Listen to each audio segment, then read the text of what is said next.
Shalom, perkenalkan nama lengkap saya Marnisa Widiana Solidia Burain, biasa disapa dengan Nisa.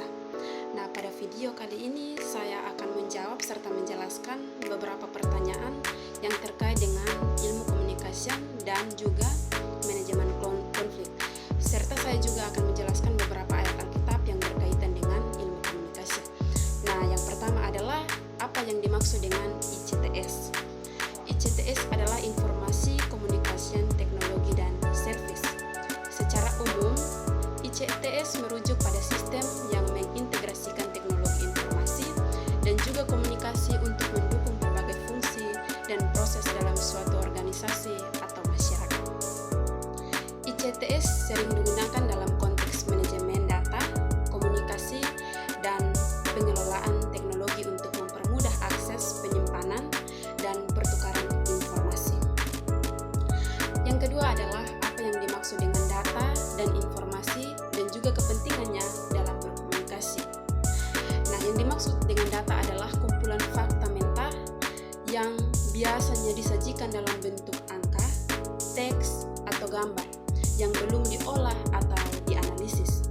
Sedangkan informasi adalah hasil dari pengelolaan data yang memberikan makna dan nilai tambah kepada pengguna. Informasi adalah data yang telah diorganisir, diolah, dan diinterpretasikan sehingga dapat digunakan untuk membuat keputusan atau memahami suatu situasi. Dengan demikian, data dan informasi memainkan peran penting dalam komunikasi sehingga membantu dalam pengambilan keputusan yang tepat serta memperkuat suatu argumentasi, meningkatkan kredibilitas, dan juga menghindari kesalahpahaman, dan juga dapat mempermudah kolaborasi antar individu atau kelompok. Pertanyaan ketiga adalah tiga pendekatan yang dilakukan oleh Aristoteles dalam berkomunikasi. Nah, tiga pendekatan tersebut pertama adalah logos. Logos adalah sebuah pendekatan yang berfokus pada logika atau rasionalitas dan bukti. Dalam menggunakan logos, pembicara atau penulis berusaha meyakinkan audiens melalui argumentasi dan terstruktur secara logis dan didukung oleh fakta atau alasan yang kuat. Yang kedua adalah etos.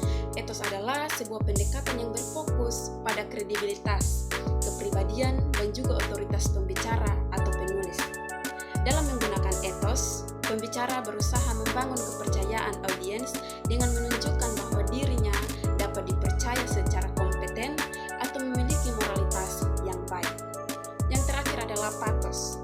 Pathos adalah sebuah pendekatan yang berfokus pada emosi audiens. Dengan menggunakan pathos, pembicara atau penulis berusaha mengaruhi perasaan audiens untuk membangun hubungan emosional yang mendukung argumen. Nah, yang keempat adalah saya akan memaparkan beberapa ayat Alkitab yang mendukung sebuah pembicara yang baik dalam berkomunikasi. Yang pertama adalah ayat Alkitab yang terambil dari Efesus 4 ayat 29 yang berkata bahwa janganlah keluar dari mulutmu perkataan yang busuk, tetapi hanya perkataan yang baik untuk membangun di mana perlu, supaya mereka yang mendengar dapat mendapat berkat.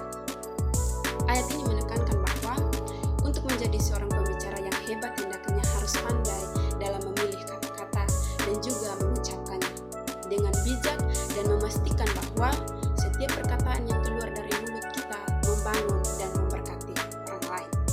Yang kedua adalah ayat Alkitab yang terambil dari Amsal 15 ayat yang pertama yang berkata demikian: jawaban yang lemah lembut meredahkan kegeraman, tetapi perkataan yang pedas membangkitkan marah. Ayat ini menekankan bahwa pentingnya cara kita untuk berkomunikasi dengan orang lain dengan menjaga kata-kata kita dan memberikan respon yang lembut dan penuh dengan pengertian. Kita dapat menghindari konflik dan membangun hubungan yang sehat. Perkataan yang kasar atau tidak bijaksana dapat membangun emosi negatif dan justru memperburuk situasi. Oleh karena itu, penting untuk memilih kata-kata dengan bijaksana dan mengkomunikasikan pesan kita dengan penuh kasih sayang dan juga pengertian. Yang ketiga adalah Kolose pasalnya yang keempat ayat yang keenam yang berkata, hendaklah perkataanmu senantiasa penuh dengan kasih karunia, dibumbui dengan garam, supaya kamu tahu bagaimana kamu harus menjawab setiap orang. Ayat Alkitab ini mengajarkan kita bahwa bagaimana dalam berkomunikasi kita harus dipenuhi dengan kasih dan hikmat.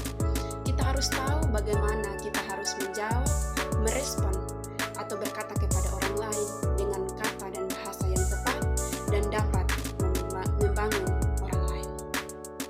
Yang berikut adalah Efesus pasal 4 ayat yang ke-29 yang berkata, janganlah ada perkataan kotor keluar dari mulutmu, tetapi pakailah perkataan yang baik untuk membangun di mana perlu, supaya mereka yang mendengarnya beroleh kasih karunia.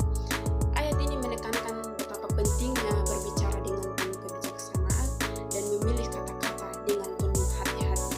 Komunikasi yang tepat dapat membangun dan memberi manfaat bagi orang lain dengan berbicara secara positif dan memberi makna yang baik. Kita juga dapat memberikan dukungan, membangun hubungan yang sehat, dan memberi kasih karunia kepada sesama.